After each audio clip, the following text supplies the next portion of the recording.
FUGUF.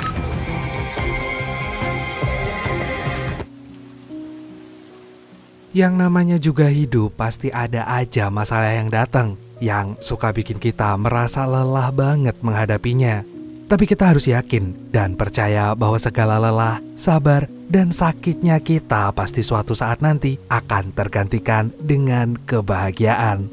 Terkadang kita memang harus merasakan sakit dulu biar bisa menjadi kuat. Karena untuk mendapatkan sesuatu yang berharga memang dibutuhkan yang namanya perjuangan dan juga pengorbanan. Jadi tetap semangat ya buat kamu yang lagi berjuang. Selamat nonton sambil istirahat.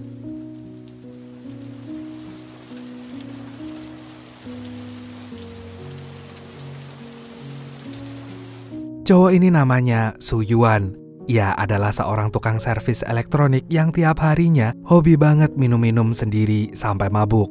Hidupnya hancur berantakan gini sejak kakek buyutnya yang merupakan seorang pedagang barang antik dianggap berkhianat pada kelompok ahli barang antik patriotik yang bernama Plum Blossom 5 dengan menghadiahkan kepala patung Buddha yang sempat hilang pada kolektor Jepang Kido Yuzo. Akibat pengkhianatan itu, kakek Su Yuan dieksekusi meninggal di depan banyak orang. Dan keluarganya langsung dijuluki sebagai sampah masyarakat. Waktu Su Yuan berusia 7 tahun, ibunya meninggal gara-gara kebakaran. Dan gak berselang lama, ayahnya juga tiba-tiba pergi entah kemana meninggalkan Su Yuan sendirian. Untuk memenuhi kebutuhan sehari-harinya, selain menjadi tukang servis elektronik, Su Yuan juga sering nyambi kerja sebagai orang yang lihai dalam membedakan mana barang antik asli dan mana barang antik yang palsu.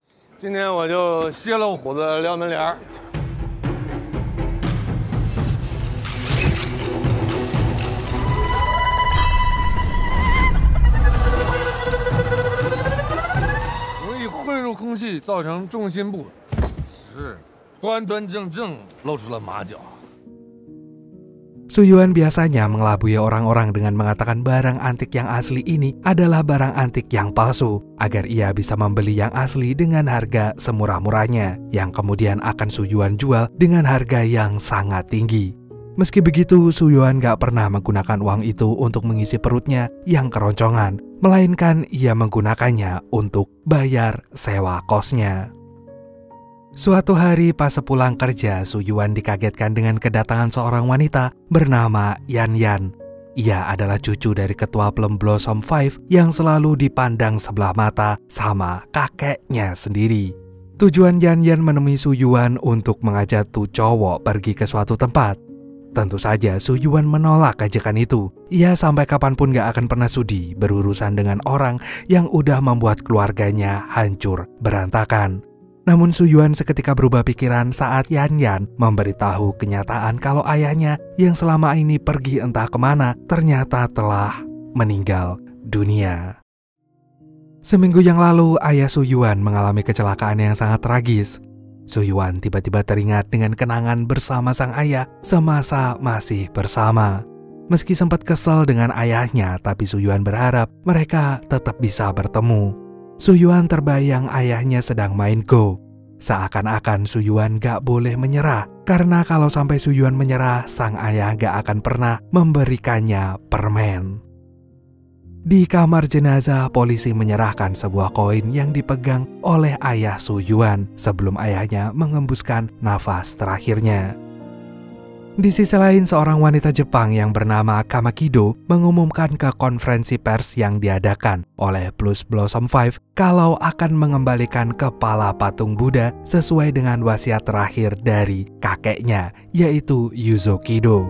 Sang kakek berpesan untuk mewariskan kepala patung Buddha yang bernilai jutaan dolar itu kepada keturunan keluarga dari kakek Su Yuan. Yang mana satu-satunya keluarga yang tersisa tinggallah Su Yuan. Namun ketua Plum Blossom 5 diam-diam menentangnya. Ia mencoba menyarankan Kamakido agar menyerahkannya ke cucu leluhur keturunan Plum Blossom 5, Black House, yang baru aja menyelesaikan kuliahnya di Inggris. Namanya adalah Yao Buran, di mana kakek buyutnya Yao Buran ini adalah teman baiknya kakek buyut Yu Xuan. yang sama-sama menemukan kepala patung Buddha itu. Di tengah obrolan yang serius itu, Yan Yan datang bersama Su Yuan yang saat ini tengah mabuk berat. Dan ketika Su Yuan berusaha memegang kepala patung Buddha itu, Yao Buran langsung mencegahnya dan menyuruh Su Yuan kembali pulang. Karena bagi Su Yuan, seorang pemabuk yang hidupnya lontang-lantung gak jelas seperti dia, sama sekali gak pantas menyentuh kepala patung Buddha senilai jutaan dolar ini.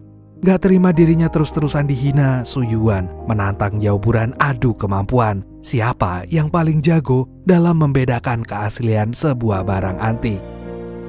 Mereka lalu diberikan waktu 10 menit untuk melihat siapa yang lebih banyak mengidentifikasikan keaslian barang antik yang sudah disiapkan.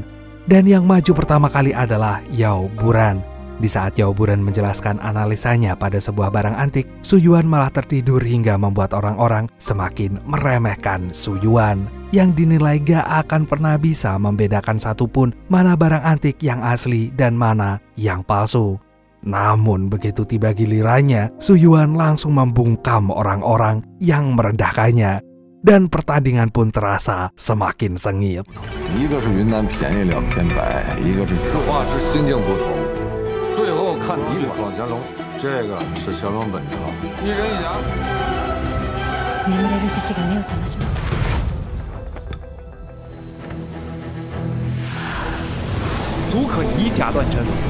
但造假者忽略了一点，而这幅画却是单死。全对。可是描金是700度的火候，老这么蹭。现代工艺，仿的。全对。检修罐、瓶口包浆和出土痕迹。最后1分钟，双方都是19件，属于一引针，大开门。全对。时间到。Su Yuan sengaja memecahkan patung mini kepala Buddha karena ingin membuktikan dugaannya kalau tuh patung itu palsu. Dan ternyata dugaannya benar. Melihat semua pecahannya berukuran hampir sama dan ujungnya juga tumpul. Sementara yang asli terbuat dari batu pasir. Karena Su Yuan telah menjalankan semboyan plus Blossom 5, yaitu menyingkirkan yang palsu dan melestarikan yang asli. Su Yuan pun diizinkan untuk menyentuh kepala patung Buddha itu.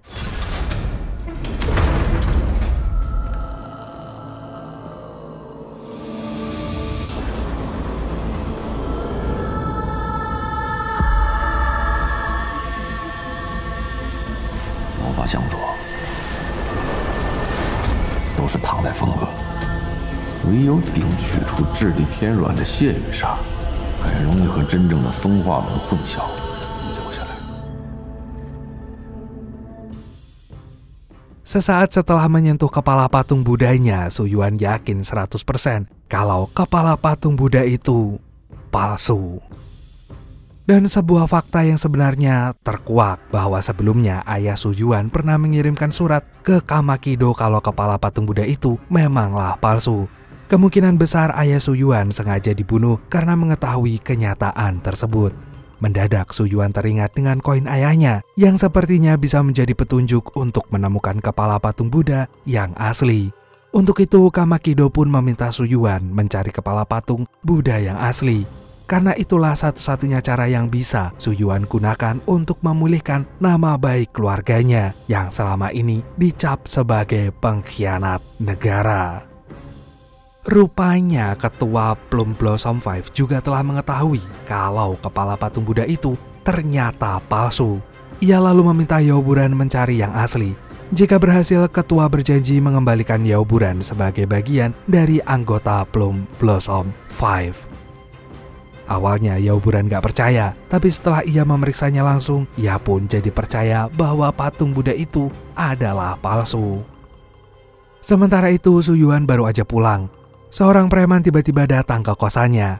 Mereka langsung menghajar Su Yuan dan terlihat preman itu juga memegang koin yang sama dengan milik ayahnya.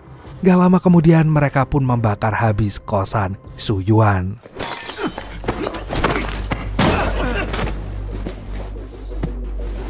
我们老板有生意想跟你谈，爷俩一样蠢。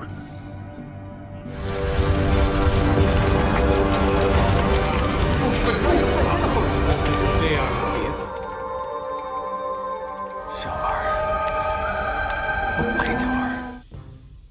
Atas kejadian barusan, Su Yuan pun bersumpah akan menemukan kepala patung Buddha yang asli. Ternyata perbuatan jahat preman tadi adalah ulah dari ketua Lao Xiaofeng, yaitu sebuah organisasi penyelundupan dan pemalsuan barang antik. Ia sengaja melakukannya supaya Su Yuan terpancing memecahkan teka-teki di mana kepala patung Buddha yang asli itu berada. Keesokan harinya, Yan Yan mengajak Su Yuan ke kontrakan yang selama ini menjadi tempat persembunyian ayah Su Yuan. Kini kontrakan itu terlihat sangat berantakan. Lalu Yan Yan pun menemukan kejanggalan dengan tanda kompas yang selalu mengarah ke dinding yang sama.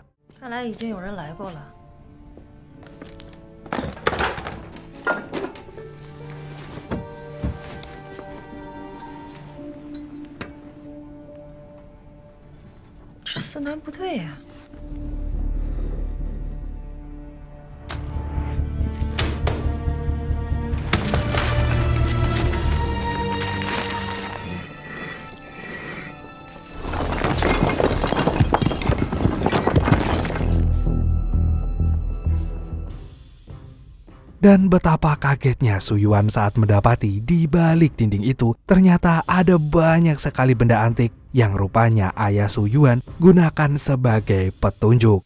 Setelah Su Yuan amati, ayahnya pun menggunakan kode Morse. Benda-benda yang palsu ditandai dengan tanda titik, sedangkan yang asli adalah tanda hubung. 这是摩斯密码，你看第一就是点点线点 ，F 点点线 U 线线 F U G U I 富贵富贵。 Dalam waktu singkat, Su Yuan pun berhasil memecahkan kode Morse itu, di mana kode Morse itu berarti Fu Gui. Berdasarkan penyelidikan Yan Yan selama ini, Fu Gui itu adalah sahabat karib ayah Su Yuan. Gak lama kemudian, Yao Buren juga mendatangi kontrakan ayah Su Yuan, tepat setelah Yan Yan dan Su Yuan pergi dari sana. Dan dengan begitu mudahnya, Yao Buren memecahkan kode Morse-nya. Malam harinya, Su Yuan dan Liun bergegas mencari Fu Gui ke pemandian umum. Dan gak butuh waktu lama, mereka pun berhasil menemukan Fu Gui yang semula mengelak dengan pura-pura sebagai tukang pijet. Tanpa basa-basi, Su Yuan memberitahu bahwa ia adalah anak dari sahabat karibnya, Fu Gui.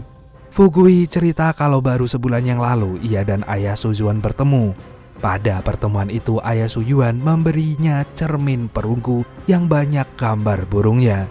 Tapi karena Fu Gui waktu itu sedang mengalami himpitan ekonomi, ia terpaksa menjualnya pada penguasa pasar gelap barang antik, yaitu Nona Shen. Mereka bertiga pun lantas pergi ke pasar barang antik untuk mengambil kembali cermin perunggu dari tangan Nona Shen. Namun sayangnya cermin perunggu itu kini dilelang besar-besaran. Parahnya lagi, Nona Shen gak kunjung menampakkan dirinya. Dan tanpa pikir panjang, Su Yuan meminta Yan Yan dan Fu Gui menyerahkan semua uangnya. Ia lalu menyuruh Yan Yan tetap stay di perlelangan barang antik, sementara dirinya dan Fu Gui pergi memburu barang antik asli di pasar. Setelah itu, Su Yuan akan menjualnya lagi dengan harga murah, dan Su Yuan sengaja melakukannya demi bisa bertemu dengan Nona Shen. 看不到南宋吧？这回你就是想要这匣子吧？要么就是个高手。来，停这儿吧。来，别戏了。红斑花菇5只起，价购就有。我得来一个500。不行不行，你等会儿，我回家拿去。拿走。哎，不会啊，这下啊，红柚子煎牛皮。走吧，就是抢他们人。慢点，慢点。 Kini semua orang di pelelangan pun berkumpul mengelilingi Su Yuan. Sambil panik, Fu Gui meminta Su Yuan untuk berhenti. Tapi karena tuh bocah cuek dan masa bodoh gitu aja, Fu Gui pun akhirnya kabur sendirian. Sementara di perlelangan, Yao Buren datang dan segera membeli cermin perunggunya. Yan Yan yang melihatnya pun segera menyusuli Su Yuan. Bersamaan dengan itu, anak buah Nona Shen muncul dan ngajakin dua bocah itu bertemu dengan Nona Shen. Tanpa basa-basi sedikit pun, Su Yuan meminta Nona Shen menyerahkan cermin perunggunya. Ia tahu yang dijual di lelang itu pasti palsu. Dan di luar dugaannya, Nona Shen langsung mengeluarkan cermin perunggunya tanpa banyak omong. Namun Nona Shen gak akan semudah itu membiarkan Su Yuan mendapatkannya. Meski Su Yuan telah memberikan uang, Nona Shen tetap aja gak mau memaafkan kelancangan Su Yuan yang telah merusak bisnis lelangnya. Dan dengan cepat Nona Shen langsung nyuruh anak buahnya untuk memberi perhitungan pada Su Yuan. 赔给你。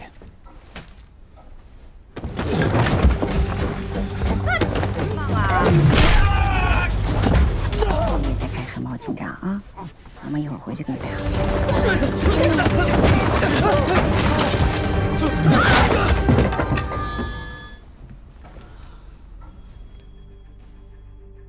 Beberapa saat kemudian Su Yuan pun sadarkan diri. Ia lalu mencari cermin perunggunya. Namun sial, cerminnya telah menghilang. Seketika Su Yuan pun teringat tadi saat ia pingsan, ia seperti melihat Fugui mengambil cermin perunggunya. Dan setelah itu Fugui pun memesan tiket kereta api menuju kampung halamannya. Su Yuan dan Yan Yan bergegas mencari Fugui di stasiun. Sesaat kemudian Su Yuan pun berhasil menemukannya. Dan tepat saat Su Yuan mendapatkan kertas petunjuk dari cermin perunggunya, preman yang waktu itu membakar kosnya datang kembali dan langsung mengejar Su Yuan. Dari kejauhan tampak Yao Buran juga sedang mengikuti Su Yuan. Dan dengan gesitnya Su Yuan masuk ke dalam kereta yang lagi berhenti untuk membaca sejenak isi dari kertas petunjuknya. Begitu melihat Yao Buran terus mengikutinya, Su Yuan buru-buru keluar dari kereta dan berhenti di jembatan. Mereka lalu membuat kesepakatan untuk saling menukarkan petunjuk yang mereka miliki. Sialnya pas Su Yuan mengambil cermin yang Yao Buran beli di lelang kemarin, preman itu mendadak muncul menghalanginya, hingga membuat cerminnya terlempar dan pecah. Untungnya Yan Yan melihatnya dan segera mengumpulkan kembali pecahan cerminnya. Ia dan Su Yuan pun kemudian kabur lalu naik kereta. Di kereta, Su Yuan memberitahu Yan Yan kalau ia tadi sempat memfoto isi dari kertas petunjuknya. Mereka lantas memecahkan teka-teki yang ada di cermin perunggunya itu. Saat sedang berdiskusi, tanpa mereka sadari, Fugui ada di dalam kereta itu juga dan diam-diam sedang menguping pembicaraan Su Yuan dan Yan Yan yang berencana pergi ke kota Luwuk. Ia kemudian teringat dengan pesan terakhir dari ayah Su Yuan yang menginginkan dirinya melindungi Su Yuan. Fugui lalu menawarkan untuk mengantarkan Su Yuan dan Yan Yan bertemu dengan Tiger Zheng. Namun sayangnya Tiger Zheng telah meninggal seminggu yang lalu. Tapi mereka masih bisa bertemu dengan anaknya yang bernama Gouku. Dengan syarat mereka harus menaruh koin di mulut patung naga kodok. Tanpa pikir panjang mereka langsung menaruh koin di mulut patung naga kodok itu. Setelah itu mereka pergi memperbaiki penampilan mereka.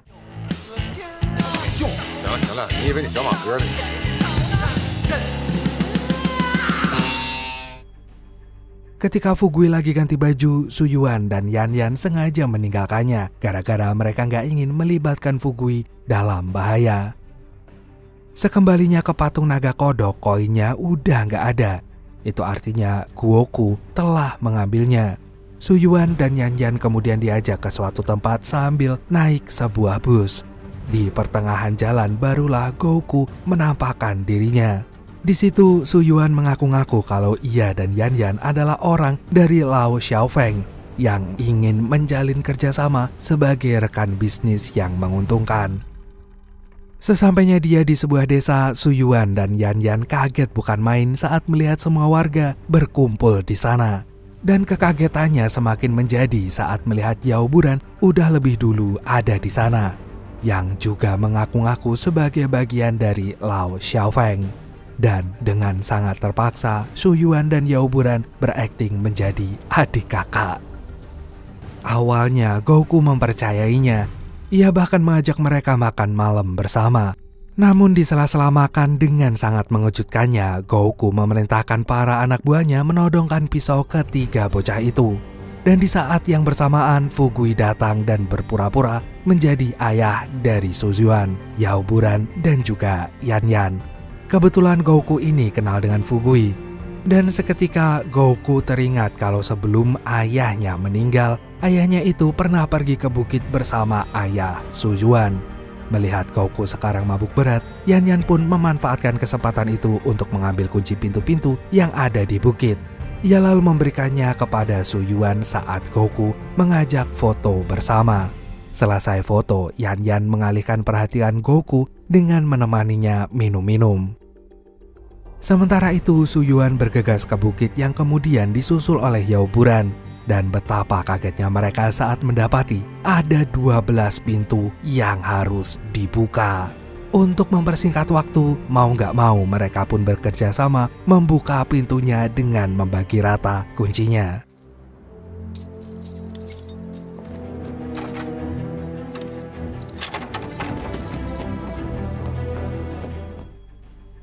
Yao Buran mengira ayah Su Yuan memberi petunjuk dengan kode Morse lagi. Tapi bagi Su Yuan itu nggak mungkin terjadi. Mengingat ayahnya itu orang yang pantang mengulang permainan yang sama kedua kali. Setelah Su Yuan amati lebih teliti lagi, ternyata petunjuk itu adalah tanda dari papan catur permainan Go yang biasa ia mainkan bersama ayahnya. Di sisi lain, Yan Yan kaget bukan main saat Goku mengatakan kalau ia sudah terbiasa minum-minum sejak usia 5 tahun. Dan tadi ia mabuk berat hanyalah sebuah akting untuk menjebak Su Yuan dan Yao Buran memecahkan teka-teki 12 pintu di atas bukit. Sewaktu Goku akan menyusul pergi ke bukit, tiba-tiba muncul preman suruhan Lao Xiaofeng yang langsung menyerang Goku dan warga desa lainnya. Hingga terjadilah baku hantam yang seru.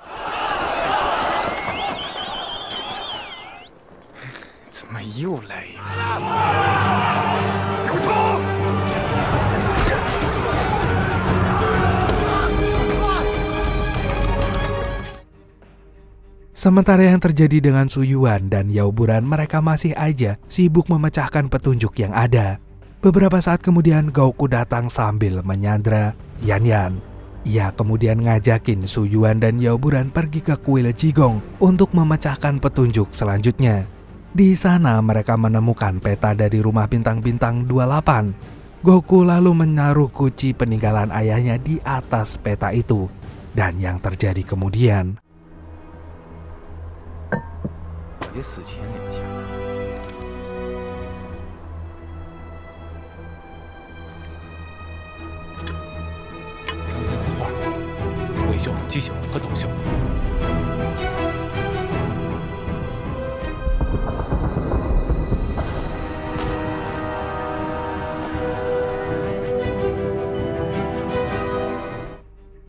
dalam sekejap mereka memasuki ruang bawah tanah dan akhirnya di sana mereka menemukan patung Buddha yang masih utuh. Waktu Su Yuan mengamati patung itu, ia melihat ada satu simbol di bagian belakang patung yang sedari tadi terus muncul di setiap petunjuk. Mendadak Su Yuan teringat dengan pola permainan Go yang diajarkan ayahnya, di mana simbol itu menandakan Tiger's Mouth yang berarti sebuah jebakan. Di situ Goku mendesak Su Yuan dan Yao Buran segera mencabut kepala patung Budanya. Tentu aja dua bocah itu langsung berontak.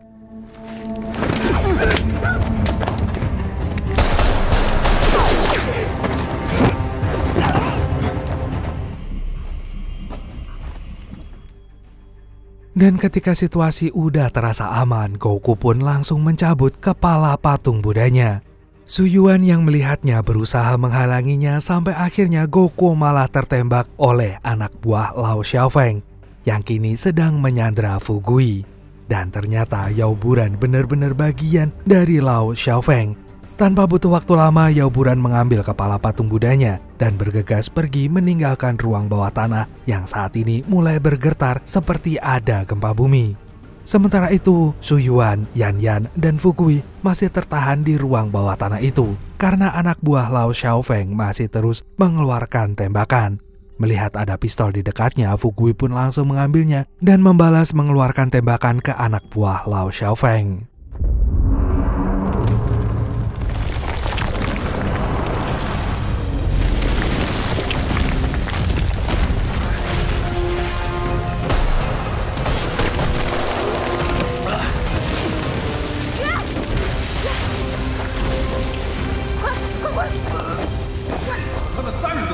把他们给救了。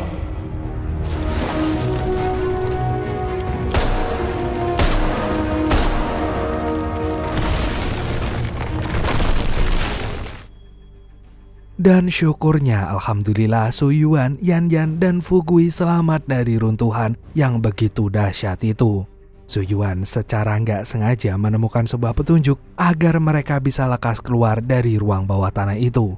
Sayangnya Fu Gui ternyata tertembak. Meski begitu ia lega karena telah menunaikan janjinya pada ayah Su Yuan untuk melindungi Su Yuan walaupun nyawanya sebagai taruhannya. Fu Gui pun berpesan agar Su Yuan gak perlu lagi berurusan dengan kepala patung Buddha. Setelah mengatakan itu, Fu Gui pun menghembuskan nafas terakhirnya. Dan hal itu lantas membuat Su Yuan tersadar bahwa sejak awal Fu Gui sudah berusaha keras menghentikan Su Yuan mencari kepala patung Buddha itu hanya semata-mata ingin melindungi Su Yuan. Dan pada akhirnya Su Yuan dan Yan Yan pun terpaksa keluar dari ruang bawah tanah tanpa Fu Gui bersama mereka.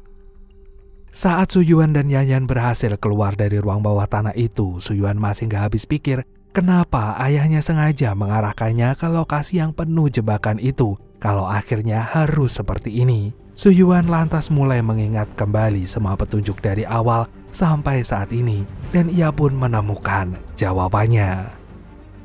Sementara di tempat lain, Yao Buran melaporkan kepada ketua Lao Xiaofeng yang tidak lain adalah kakek buyut Yao Buran bahwa ia telah berhasil membawa kepala patung Buddha yang asli. Sontak saja sang kakek langsung senang. Karena itu artinya keluarganya yang berhasil memenangkan perburuan ini. Mengingat sebelumnya kakek buyut Su Yuan menolak memberi kepala patung Buddha itu kepadanya. Dan keesokan harinya acara penyerahan serah terima kepala patung Buddha pun tiba. Yao Buran lantas ditunjuk sebagai penerima kepala patung Buddha yang dibawa oleh Kama Kido. Namun Yao Buran menolaknya. Ia kemudian menunjukkan kepala patung Buddha yang ditemukan kemarin dan mulai membongkar kebusukan ketua Plum Blossom Five yang sering mengesahkan banyak barang antik palsu. Dan di tengah acara itu, Su Yuan tiba-tiba datang dan memberitahu semuanya kalau ia adalah keturunan dari keluarga yang selama ini dianggap pengkhianat. Su Yuan dengan lantangnya bilang kalau kepala patung Buddha yang dibawa Yao Buran itu bukanlah yang asli. Gak berselang lama, Yan Yan pun muncul dengan membawa bungkusan yang diduga adalah kepala patung Buddha yang asli. Dengan cepat, Su Yuan mengungkapkan kebenaran yang disimpan kakek dan juga ayahnya selama 50 tahun lebih. Su Yuan membuka bungkusan dari Yan Yan yang ternyata itu adalah palu, yang kemudian langsung Su Yuan pukul ke arah kepala patung Buddha dari Kama Kido. 露出了真正的法相，这法相。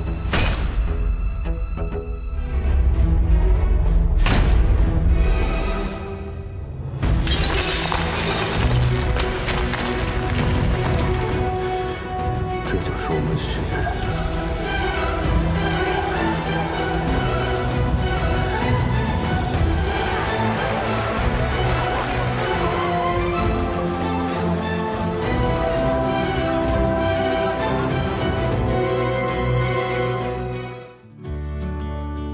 Berhari-hari kemudian Su Yuan ziarah ke makam ayahnya sambil membaca surat terakhir dari sang ayah yang berisi tentang penyesalan dan permintaan maaf ayahnya karena gak bisa berada di samping Su Yuan.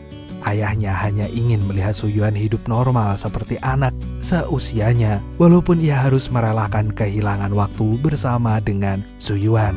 Dan sesuai janjinya, walaupun terlambat, tapi ayahnya tetap memberikan Su Yuan permen kesukaannya karena telah berhasil memecahkan misi pencarian kepala patung Buddha yang asli. Setelah itu, Su Yuan pun menjalani kehidupannya seperti biasa. Namun kali ini, Su Yuan lebih menghargai hidupnya dengan menjadi pribadi yang lebih baik. That I won't let you go.